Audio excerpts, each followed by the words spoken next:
Hi అండి, welcome to miss అమ్మ world. కథ పేరు ఆల్ ఇండియా రేడియో. ప్రముఖ రచయిత్రి శ్రీమతి పొత్తూరు విజయలక్ష్మి గారు రాసింది. రేడియో ఉండే కాలంలో జరిగిన హాస్యాస్పదమైన కథ. ఇంకా కథలోకి వెళ్ళిపోదాము. మా ఊరికి కరెంట్ వచ్చిన కొద్ది రోజులకి మా నాన్నగారికి పెదనందిపాడు ట్రాన్స్ఫర్ అయింది. ఆ ఊర్లో కరెంట్ లేదు. వాడకపోతే మూలపడిపోతుందని మా దగ్గర ఉన్న రేడియో మా తాతగారింటికి తరలించారు. అయ్యో వద్దు నాయన, అల్లుడు వస్తువులు వాడుకోవడం అప్రతిష్ట అని తాతగారన్నా లెక్క చేయలేదట. పర్వాలేదండి, ఫ్యాను అవి గుంటూరు పంపిస్తున్నాను, ఇక్కడ రేడియో లేదుగా, అందుకే ఇక్కడ ఉండనివ్వండి, ఇక్కడైతే భద్రంగా ఉంటుంది అన్నారట. రేడియో పెట్టగానే అయిపోయిందా? అది ఎలా వాడాలో చెప్పాలిగా. 2 గంటలు బోధించారట. అయితే అవన్నీ విని అట్లా ఊరూరు తిరగలేనండి, విజయవాడలో ఉండనివ్వండి అన్నారట. విజయవాడ స్టేషన్ అయినా హైదరాబాద్ స్టేషన్ అయినా ఒకటే అని నచ్చజెప్పితే, మీరేదో గౌరవం కొద్దీ చెప్తున్నారు కానీ విజయవాడ ఎక్కడా, హైదరాబాద్ ఎక్కడా అన్నారట. సరే, చివరికి విజయవాడలోనే ముళ్ళు ఉండేలా సవరించి ఉంచారు నాన్నగారు. తెల్లవారి 6 గంటలకు స్విచ్ ఆన్ చేసుకునేవారు. ప్రసార సమాప్తి కాగానే ఆపేసేవారు.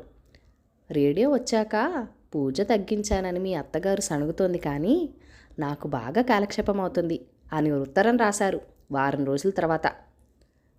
నాతో పాటు దగ్గరున్న వాళ్ళు 10 మంది దాకా వచ్చి రేడియో వింటున్నారు.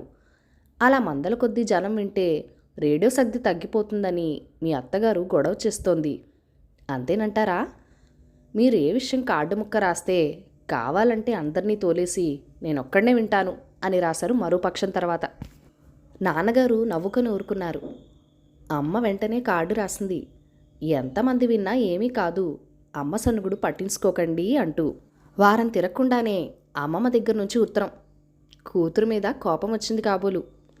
చిరంజీవి బాబుకి అంటూ అన్నయ్య పేరు మీద రాయించింది. నే చెప్తే వినలేదు, నన్ను ఆట పట్టించారు మీ తాతయ్య అమ్మాను. వసారా పట్టకుండా జనం చేరిపోతే దానికి శోష రాదు. కాస్త నీరసపడింది. కంఠంలో కంగుతనం తగ్గింది. 3వ నాడు గడగరలాడింది. మర్నాడు మాట పడిపోయింది అంటూ ఎవరి చేతో రాయించింది. మర్నాడు తాతయ్య గారి ఉత్తరం. ఉభయ కుశలోపరి అనంతరం అనేక క్షమాపణలతో మొదలు, మీరే వచ్చి చూడాలి, వాళ్ళు వీళ్ళు బాగు చేస్తానంటున్నారు కానీ నాకు నమ్మకం లేదు అని రాశారు. అటువైపు వెళ్ళినప్పుడు చూసి వచ్చారు నాన్నగారు. రిపేర్ ఏం లేదు, చిమ్మెట్ లోపలికి దూరి ముళ్ళు కదిపేసింది అన్నారట. ఏదేమైనా అల్లుడు మేధావి. అటు కారు కానీ ఇటు రేడియో కానీ క్షణాల్లో రిపేర్ చేసేస్తారు అని ఆనందపడ్డారట ఆ ఆది దంపతులు.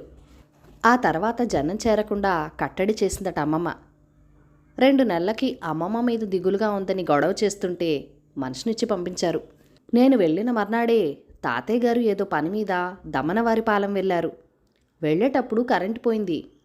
అందుకే మళ్ళీ కరెంటు రాగానే కంగున మోగింది రేడియో. పొయ్యి వెలిగించే ప్రయత్నంలో ఉన్న అమ్మమ్మ కంగారుగా వచ్చే వచ్చే అంటూ గుమ్మం తట్టుకు పడబోయి వచ్చి రేడియో ఎదురుగా కూర్చొని కాసేపు విన్నది. ఆ తర్వాత బంగారాలు అని నన్ను పిలిచింది. వెళ్ళా. ఇక్కడ కూర్చుని కాస్త రేడియో వినమ్మా, నాకు అవతల బోలెడు పనుంది అంది. నాకు ఆశ్చర్యం వేసింది. పనుంటే వెళ్ళి చేసుకో అన్నా. మరి రేడియో ఎవరు వింటారు అంది. వినకపోతే ఆపేయి అన్నాను. అమర్యాద కాదుటే అంది. ఏం అమర్యాద? వింటే వింటాం, విసుకొస్తే ఆపేస్తాం అన్నాను. నీకు పెత్తనమిస్తే సర్మమంగళం చేసేస్తావు, నా మాట వినవే, ఆపద్దు రేడియో వినవే అని బతిమలాడింది. అలా వినక్కర్లేదు, ఆపే అన్నాను మొండిగా. మేమిలా వాదులాడుకుంటూ ఉండగానే మంచినీళ్లు పోసే భ్రమరాంబ వచ్చింది. విశాలమ్మ కాస్త కరివేపాకు తెమ్మంది అంటూ. అమ్మమ్మ ప్రాణం లేచొచ్చింది. సమయానికి దేవుడి వల్లే వచ్చావే భ్రమరాంబ, నా ప్రాణం కుదుటపడింది అంది. ఏమమ్మా, ఏం కష్టం వచ్చింది అంది భ్రమరాంబ. ఆయనేమో ఊరికెళ్లారు, నేనింకా పొయ్యే వెలిగించలేదు, ఇటు చూడబోతే రేడియో వినాలి. ఈ కొరివికి చెప్తే ఎదురు సమాధానాలు చెప్తోంది. కాస్త కూర్చుని రేడియో విను, నేను అత్తెసరు పాడేసి దేవుడికి చెయ్యి చూపించి వచ్చేస్తాను అంది అమ్మమ్మ. ఎవరో పెద్దాయన మాట్లాడుతున్నాడు, నేనేం వింటాను ఎదురుగా కూర్చుని, నాకు మొహమాటం. ఆ వంట ఏదో నేనే చేసేస్తాను, నువ్వే విను అని బావ దగ్గరికి వెళ్ళి స్నానం చేసి వంట చేసేసింది.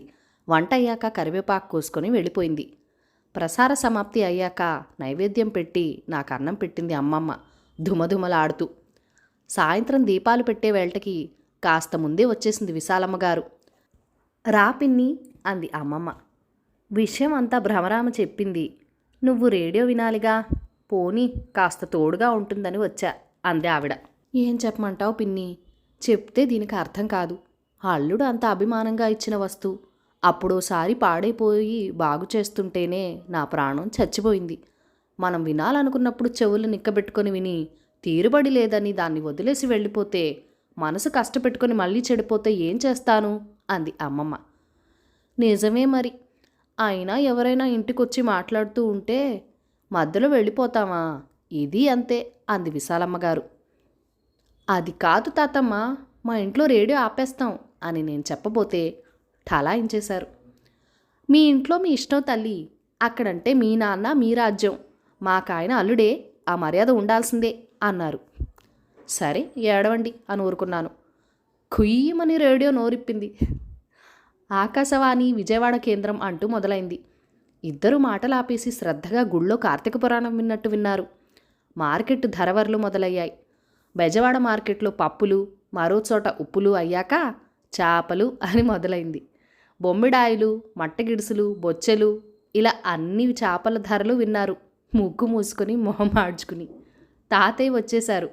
అమ్మయ్య అంటూ లేచారిద్దరు. వెళ్తానే అమ్మాయి, ఏమిటో కంపరంగా ఉంది ఒళ్ళంతా, చెంబుడు నీళ్లు పోసుకుని ఇంత తిని పడుకుంటాను అని వెళ్ళిపోయింది తాతమ్మ. వంట అయిందా అన్నారు తాతయ్య. నా సార్థమైంది, ఇంతసేపు రేడియోతోనే సరిపోయే, ఇంకా వంటేం చేస్తాను, ఇదిగో స్నానం చేసి కుంపట అంటిస్తాను అని వెళ్ళిపోయింది అమ్మమ్మ. కథ సమాప్తం. ఈ కథ మీకు నచ్చినట్లయితే కనుక లైక్ చేయండి, షేర్ చేయండి, మన ఛానల్ని సబ్స్క్రైబ్ చేసుకొని మీ సపోర్ట్ ఇవ్వండి. మీ అమూల్యమైన ఫీడ్బ్యాక్ అండ్ సజెషన్స్ ఏదైనా ఉంటే నాతో కామెంట్ సెక్షన్లో కూడా షేర్ చేసేయండి. Thank you for watching. Bye bye.